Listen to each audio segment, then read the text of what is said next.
Full disclosure, I don't believe in magic. Magic doesn't care what you believe.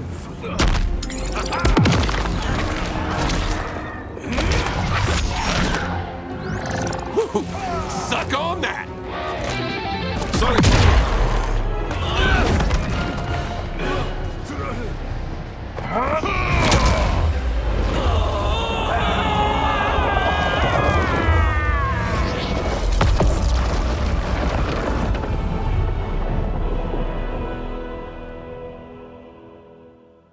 Project Starfish? Project Butterfly? Crazy Town. Both of them. But neither was as fucked up as Project Magician. I was way over my head with Eclipse. I mean, the dude's a goddamn god. Somehow, though, I got his back to the wall. Freaked him out so bad, he cast a spell that sent me here. I guess he thought sending me here would finish me? But I tell you, I feel like I've come home. This place needs peace. Bad. And like me, folks here will do whatever it takes to get it. So bring on Shao, Reiko, and those dickhead sorcerers. I'll drop them all first chance I get. Desperate to avoid defeat, Titan Shang Tsung had stolen me from my timeline to set me against Liu Kang.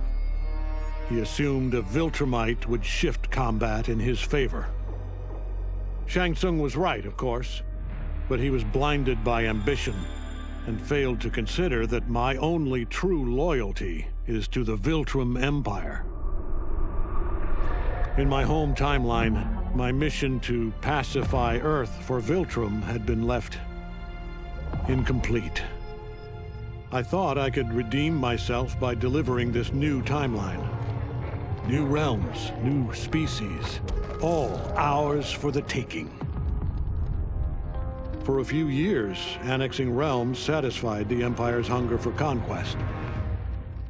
But my people have excellent memory. I knew sooner or later we would return to our own timeline, to Earth, to finish my original mission. I only hope my son has had time enough to prepare. How many times have I saved them? I give and give and give, but no, I laser a few measly, innocent bystanders, and suddenly they're all, "What have you done for me lately?" I guess they forgot there's only one true justice in this world. Me. But of course, that was before things got weird. Gotta admit, a portal from another dimension opening up and demons pouring out wasn't how I thought Tuesday was gonna go. But then again, that multiverse crap is all the rage lately, so who knows? And the same ungrateful crybabies who whined about me lasering a few dozen nobodies, now they beg me to save them. So I save the world again. I mean, it's my world. Can't let a bunch of demons disrespect me. After I finished them off, their portal or whatever was still open, which could only mean one thing: sequel. I went in the damn glowy hole, and what did I discover? Another realm with a tournament where gods and monsters fight to the death. It was like Vauntland, but just for me. Honestly, I only wish I'd known about this place sooner, because I've had the time of my life.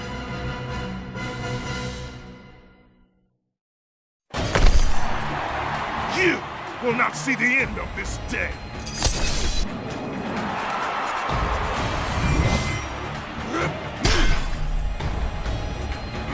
Round one, fight!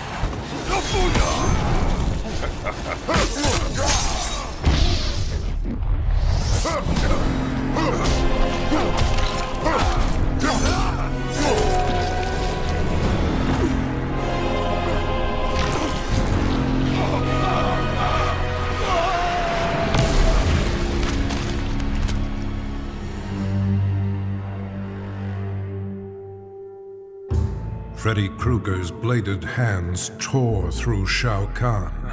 The demonically enhanced weapons had been more than a match for the Emperor's dark magic.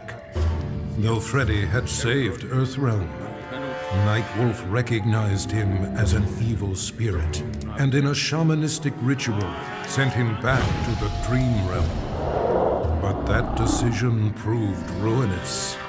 Freddy did not resist. He welcomed a return to immortality. From the Dream Realm, he will again create a nightmare in Earthrealm.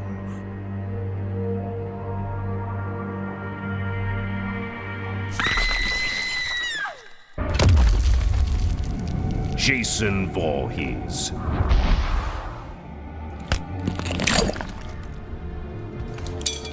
Round 1, fight!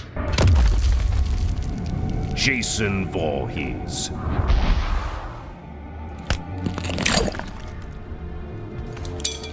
Round 1, fight!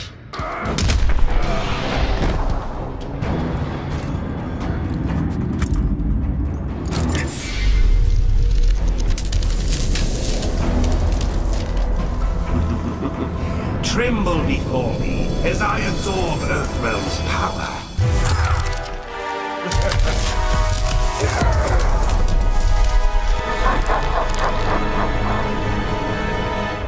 Final round, fight!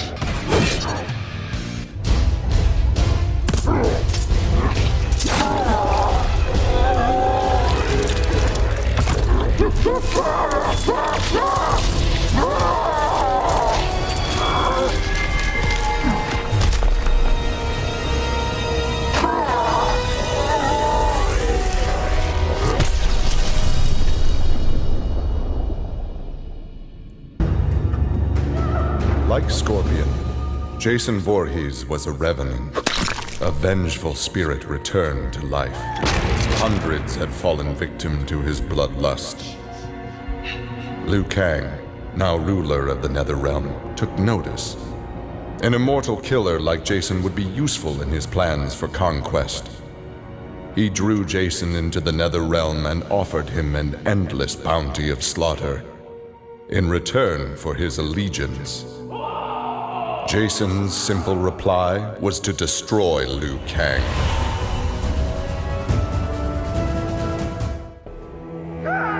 Leatherface had cut down the old man in the strange outfit. Maybe now that he was dead, the pretty yellow-haired gum-chewing girl would notice Leatherface. Putting on his fanciest mask, Leatherface found the army camp where the pretty girl could be found most days.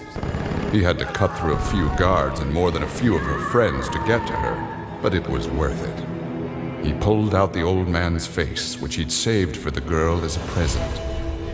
The girl didn't want the present, and she wasn't being nice. So Leatherface chopped her into tiny pieces for Drayton to use in his chili. He then took off his mask and set to work on the girl's face. If she wasn't going to be his girlfriend, she could be his in other ways.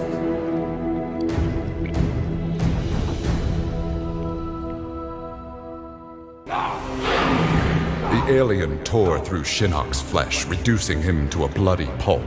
The creature then returned to its nest in Outworld. It continued to venture forth looking for suitable hosts for use in establishing a new hive. The alien found more than a few intriguing species and dragged them back to its lair.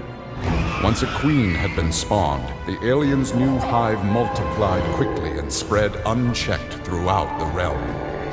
Emperor Kotal Khan attempted to save Outworld in a desperate final attack on the alien's main nesting ground. The attack failed. Outworld belonged to the aliens. This world called Earth produced many worthy opponents, which made for excellent sport. Some possessed a power previously unknown to the Predator's race, sorcery. The Predator sought to harness this new power for use in his conquests. He analyzed a trophy from a recent battle and eventually discovered its secrets. With the power of sorcery, the Predator was unstoppable and decimated whole worlds single-handedly. He had become the apex predator.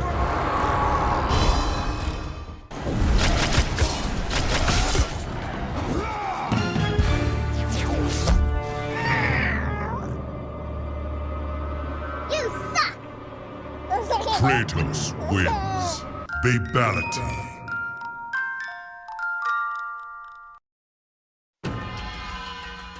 Shao Kahn was dead.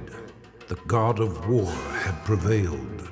The spell that had summoned him began to reverse itself. As he slowly faded from this place and time, Kratos was approached by Raiden and Fujin. Though he did not count them among his enemies, Kratos had never been beloved by these gods. He prepared for combat. To his surprise, they bowed to him, a show of respect he had not seen from an immortal in many an age. Raiden explained that though his motives were not pure, Kratos had saved Earthrealm. He was owed a debt of gratitude. As he returned to his own world, Kratos nodded silently. Their change of heart would perhaps prove useful one day. A debt of gratitude is often dearly paid. I didn't ask for this war, but once it started, I had to finish it. Hands down, Kronika was the toughest enemy I ever faced. All my tactics, my training meant nothing against a god like her. In the end, it was a battle of wills. It never occurred to me that for winning, I'd get her hourglass. At first, I hoped to right every wrong in history. But then I figured out doing it meant I'd have to decide the fates of billions. Picking who lives and who dies for eternity? It was going to kill my soul. I'd end up no better than those old men who sent us off to war, not giving a shit about what would happen. And that's not the man I want to be. It's time to walk away, for good this time, leaving the pain and the ugliness behind. After all I've been through, I've earned a little peace. OCP built me to serve the public trust, protect the innocent, and uphold the law. So when I found Kano dealing arms to old Detroit's gangs, I had one duty: apprehend him. I never thought the chase would take me to a different universe, let alone end in a fight with Kano's protector, Kronika. And when Kronika went down, something unexpected happened. Her power washed over me, sweeping away the limits my designers had put on my programming. For the first time, I saw the depth of OCP's corruption. It wasn't just a couple of greedy executives. It was the whole damned company. OCP is making a killing playing both sides, selling to cops and criminals. When I get home, I am bringing them to justice.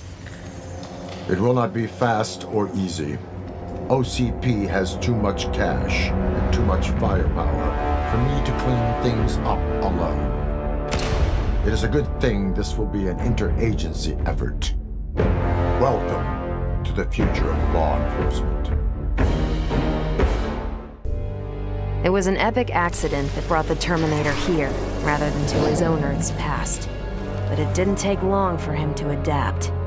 He figured that terminating Kronika and taking her hourglass gave him the best chance at achieving his mission objective: destroying humanity so that the machines prevail. Turns out the hourglass wasn't the ultimate weapon. No matter how many times the Terminator rebooted history, the war between humans and the machines always ended the same, with their mutual destruction. He realized this war was a losing game. The only way to win was not to play. So the Terminator used the hourglass to build a future where machines and humans don't fight. They cooperate. The Terminator knew that to preserve this future, no one else could learn about the hourglass. The information stored in his machine mind was dangerous. It had to be eliminated. That's why the Terminator threw himself into the infinite depths of the Sea of Blood. No one would ever find him, or unlock the hourglass's secrets. If you could ask him about it, he'd tell you he made the only logical choice. But in my book, that machine's a hero. I'd snuffed out every devil in hell until Netherrealm invaders showed up to piss me off.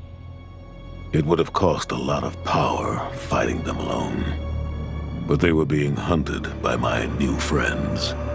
Call them Fire and Ice. They argue constantly, which is why I usually like to roll solo. But when it comes to killing demonic assholes, these guys don't flinch. I can get along with that. The Grandmasters tipped me off to Kronika. Said she was resurrecting some Netherrealm god named Shinnok. But that's not happening on my watch. Kronika's just as much a devil as Malbosia. Both make promises, both tell lies. Both underestimate me. That's why I'll make a new hell for them, where they can burn together for eternity.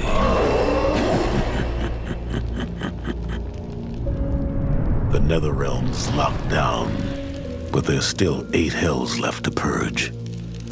It's time to bring up the reserves. I made choices in my life that sealed my fate. I'm beyond redemption. But even the damned are capable of doing some good. So all you devils out there, making false promises and spewing lies, we're coming. And you don't have a chance in hell. This was my dream vacation. I saw mayhem, mutilation. It was all a gas. For a while. But these nincompoops, they didn't really get me. Not even that pretty boy, Ninja Mime. Good night, sweet prince. I'd finished just about everyone worth finishing in Earthrealm and Outworld, even lovable old Netherrealm. I was a lonely heart in search of new friends. But as luck would have it, I had just the gizmo to find them. And oh, the hourglass spoiled me. Havoc and I are going to be bosom buddies. And what's that? My new pal knows an entire realm devoted to law and order, and he exists solely to disrupt it. Well, I say, he and I need to get busy. Meet the League of Misunderstood Maniacs. We're giving Order Realm an enema. And when we're done, who knows where we'll crash next? Maybe we'll come to your house and slip live grenades under your pillow. Maybe we'll gut your favorite pet. Or maybe we'll just break your TV right now.